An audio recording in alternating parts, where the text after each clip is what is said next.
Let's look at the solution to the JAMB Physics 2019 questions. Question 1 says, calculate the escape velocity of a satellite launched from the Earth's surface if the radius of the Earth is 6.4 times 10 to the power 6 meters. Take G, which is acceleration due to gravity, to be equal to 10 meter per second. This should be per second squared. So per second squared. All right. So you have options there. A, 4.2 kilometers. B, 4.0 kilometers. C, 11.3 kilometers. D, 12.3 kilometers. So how do we solve this question? Now for this question, let's write out a formula. For question 1, you're asked to calculate for escape velocity. And the formula for escape velocity is VE, right? So the E means escape, V means velocity. So VE, escape velocity, is simply equal to the square root. So it's the square root, this way here, the square root of 2 times G, acceleration due to gravity, times R, radius of the Earth. And if you do that, this is equal to the square root of, let's impute values. So have this as square root of 2 times, they said we should take G as 10, so times 10 times R. Of course, R, which is radius of the Earth, is giving us 6.4 times 10 to power raised to power 6. So we have this. So the first thing we'll do here is to work on the terms in the square root sign. All right. So what we'll do is we'll take 2, get a calculator, we'll punch 2,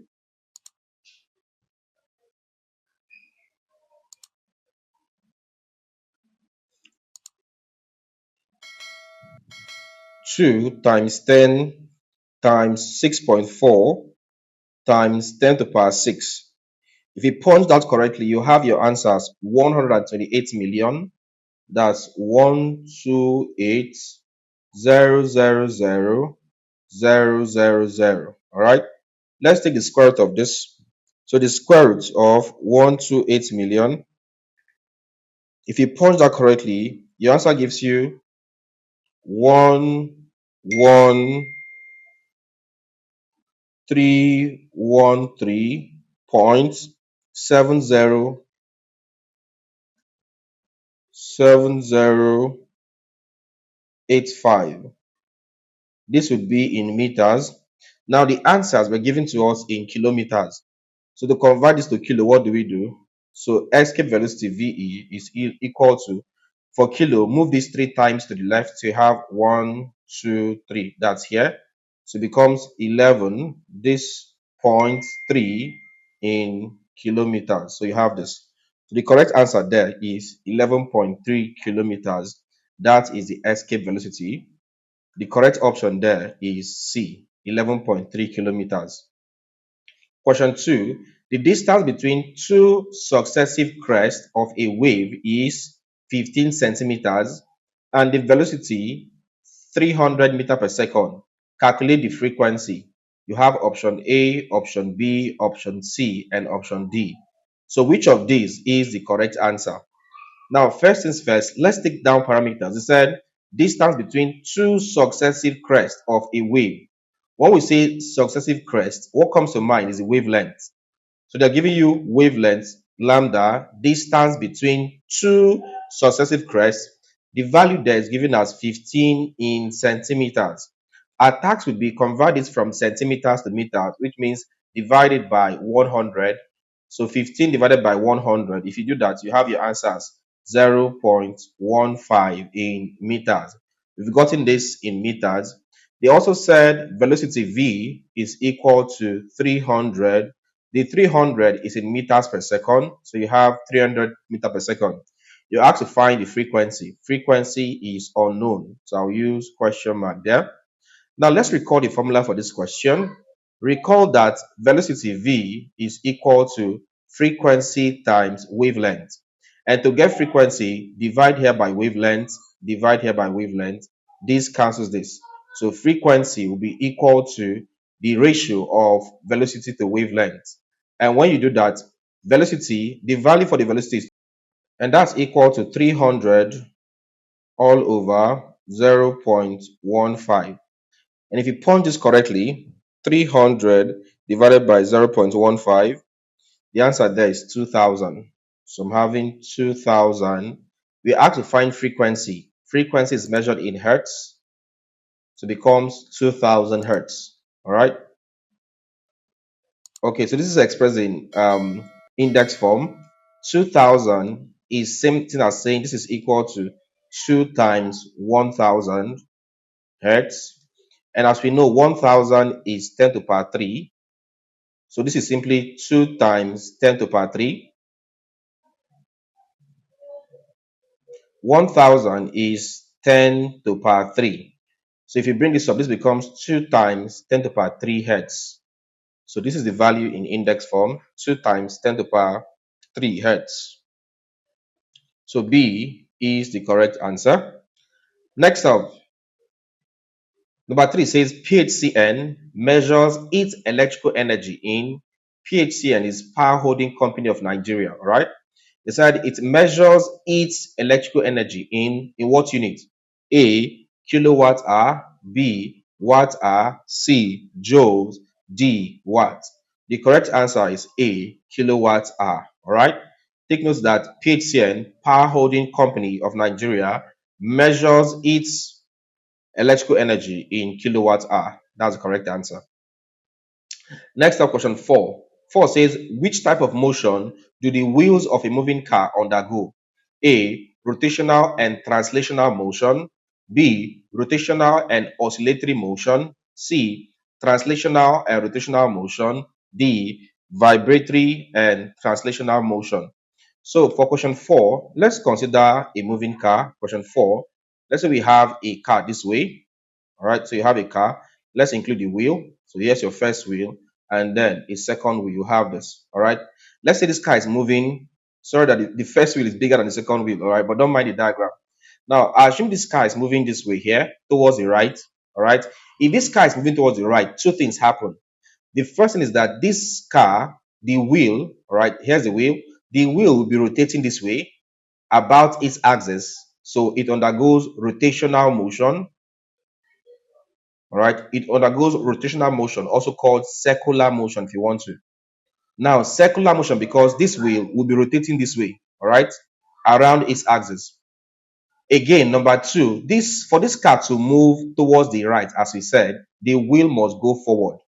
And going forward means it is going in a straight line. And that straight line is what we call translational motion. All right, translational motion. So in essence, we can say that this wheel, that is the wheel of a moving car, undergoes both rotational as it rotates about its axis and also translational motion as it moves forward. So the correct answer there is rotational and translational, which is option C, translational and rotational motion.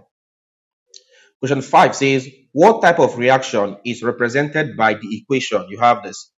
So you have this 2, right? X, 21x plus 21x gives you 32y plus 10n plus energy. A, fusion. B, fission. C, chain. D, ionization. So which of this is the correct answer? Let's get the major atoms here. This is your first major atom of an element. This is also the atom of the same element. And then you have this one here, the third atom. All right. What you have here is just a neutron, and then you have energy. So if you look at this correctly, you see that for this equation, you have an element here, or an atom of an element, combining with an atom of the same element, more like two atoms in the reactants part, combining to form just one atom of an element at the product part. That's if you leave out the neutron and the energy. So with this, we can say that two atoms are combining to form one atom, which this is what we know as this is what is known as fusion. All right. When we talk about fusion, we mean two things are combining to form one. All right, or two or more things are combining to form a lesser number of products. So because of this condition, we'll say number 5 is A. It's a nuclear fusion, right? It's fusion because you have elements. You can see here, you have atoms of more than one element combining to form just one atom of a product. So it's a fusion reaction. That's your correct answer. All right, number 6. Let's look at the next question. Question number 6. Question 6. A quantity that requires magnitude and direction to be specified is A. Distance, B. Displacement, C. Mass, D. Temperature. So for this question, basically, what they're asking you for is the vector quantity. When they say requires magnitude and direction, don't forget that a vector quantity is a quantity that has magnitude and direction. So which of these quantities is a vector quantity? The correct answer there is B, displacement. Okay, displacement is a vector quantity because displacement has magnitude and direction. And by displacement, we said displacement is simply distance traveled in a specified direction. Example, if a man travels 5 kilometers north, right, 5 kilometers, that's km, 5 kilometers north, what I have here is the man's displacement because I have the magnitude, which is 5 kilometers, which is the numerical value. Then I now have the direction, which is north. So the correct answer to this question is displacement. Next up, question 7. 7 says the small droplets of water that forms on the grass in early hours of the morning is A. Hail, B. Mist, C. Dew, D. Fog. For this question, the correct answer is C. Dew. All right, it's called morning dew. So dew is the correct and is the correct answer. Next up, question 8. Question 8 says when lead 210, all right, mass number 210, atomic number 82, decays to lead 206, all right, mass number 206, atomic number 80.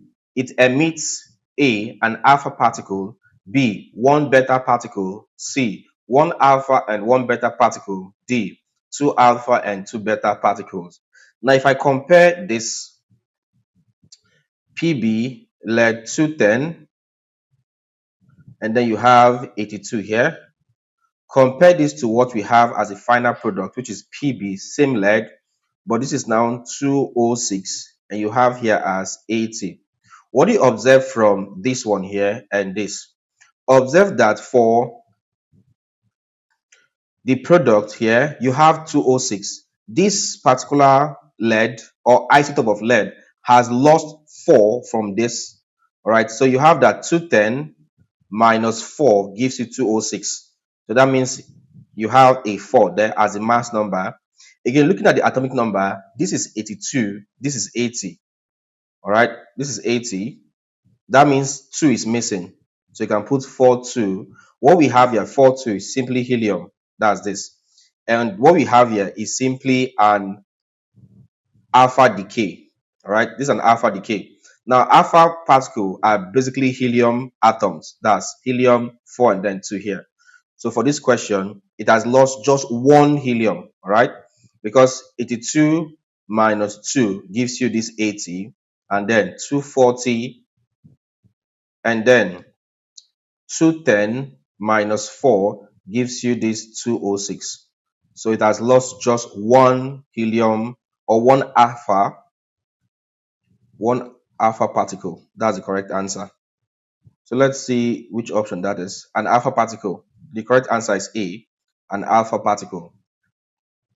Question number 9 says an object of mass 20 kilogram is released from a height of 10 meters above the ground level. The kinetic energy of the object just before it hits the ground is, you're asked to take acceleration due to gravity g as 10 meter per second squared. Should be a 2 here. All right. Then A is 4,000 joules, B 2,000 joules, C 500 joules, D 200 joules. So how do you solve this question? Now, just before the object hits the ground, you want to take note that the kinetic energy will be equal to the potential energy. All right. So I said this is the condition for a falling object just before it hits the ground. The kinetic energy is equal to its potential energy. From here, we can say kinetic energy, Ke, is equal to potential energy is mass times gravity times height. Let's put in value. What's the value of the mass? The mass is 20 kg, gravity is 10, and height is 10. That becomes 20 for mass times gravity, 10 meter per second squared, times height, 10 meters. If I multiply all of these, 20 times 10 gives you 2000. We are calculating for kinetic energy. Energy is in joules. So the correct answer there is 2000 joules. So for this question here, the correct answer is B, 2000 joules. All right. Finally, question 10. Question 10 says the electromotive force in the secondary winding is, so you have this. A, they said increasing, B, reducing, C, stabilizing, and D, varying. So for this question, what is the correct answer? Now, you want to know that what you have here is a transformer, and transformers operate on AC, that's alternating currents. And you want to know that an AC is constantly changing direction and magnitude. Now, therefore, we can say that the magnetic field produced is constantly changing, which means that the induced EMF, that is, the induced electromotive force in the secondary coil or secondary winding, is also constantly changing because this transformer uses an AC. So since the induced EMF or the induced electromotive force in the secondary coil is also constantly changing, we can say the value is always varying. The correct answer here is D, varying. That is the correct answer. All right, guys. So finally, I'll leave you with question number 11. Question 11 says, the melting point of a substance is equivalent to its A, solidification temperature, B, liquidification temperature, C, solidification pressure, D, vapor pressure. So which of these is the correct answer? Leave your option, all right, which of this is the correct option? Leave your answer in the comment section and I will tell you if you're correct or not. Okay, guys, so please take note that we have a JAMB WhatsApp group for JAMB Bytes. All right. So if you're writing JAMB, we have a JAMB WhatsApp group where we do daily revisions on physics, chemistry, mathematics, and biology. So if you're a science student and you want to join our JAMB WhatsApp group, I'll leave a link to the JAMB WhatsApp group in the video description. All right. You can also join our JAMB channel membership to get access to exclusive content for JAMB Bytes, or you can get the full JAMB course on our website. Simply visit www.jonahemmanuel.com/courses and you see the JAMB/WAEC classes. All right. Okay, guys. So if you enjoyed this video, don't forget to hit the like button. All right. Like this video. Also leave a comment. Right, for the comments, I gave you a task, question number 11. Solve it, leave your answer in the comment section, and I'll tell you if you're correct or not. Don't forget to also subscribe. If it's your first time here or you're yet to subscribe, please do what to subscribe, hit the bell icon, and select all so that you get notified whenever we upload a new content. Then finally, ensure to share this video to your friends and their colleagues so that they can also learn. Thank you and see you in our next class.